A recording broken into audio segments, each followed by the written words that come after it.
હાલ એક ખૂબ જ દુઃખદ સમાચાર સામે આવી રહ્યા છે। ધૂળેટીના પવિત્ર તહેવાર પર ગુજરાતમાં બે અલગ અલગ ડૂબાવાની ઘટનાઓ સમગ્ર રાજ્યને હચમચાવી દીધું છે। અરવલ્લી અને સુરતમાં બનેલી આ કરુણ દુર્ઘટનાઓમાં કુલ 5 આશાસ્પદ યુવાનો અને બાળકોએ જીવ ગુમાવ્યા છે, જેના કારણે હોળીની ખુશીઓ માતમમાં ફેરવાઈ ગઈ છે। અરવલ્લી જિલ્લાના માલપુર તાલુકાના નવા ગામે હૃદયદ્રાવક ઘટના બની છે। ધૂળેટી રમીને શરીર સાફ કરવા માટે ગામના તળાવમાં નાહવા પડેલા બે પિતરાઈ ભાઈઓ રાયચંદ ડામોર અને જયમીન ડામોર ઊંડા પાણીમાં ગરકાવ થઈ ગયા હતા। ધોરણ 5 અને 6 માં અભ્યાસ કરતા માસૂમ બાળકોના મોતથી ડામોર પરિવાર પર આભ તૂટી પડ્યું છે।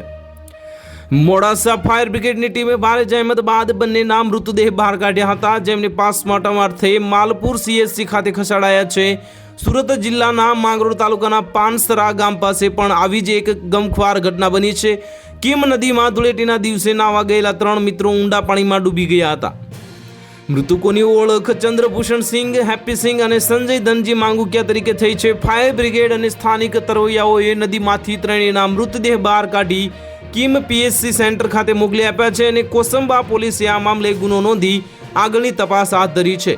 તો હાલ માટે આટલું જ। મળીશું નવી અપડેટ સાથે। જો તમને વિડીયો પસંદ આવતા હોય તો વિડીયોને લાઇક કરી દેજો, ચેનલને સબસ્ક્રાઇબ કરી બાજુમાં આવેલા બેલ આઇકનને દબાવી દો, જેથી તમને આવા સમાચારની અપડેટ મળતી રહે।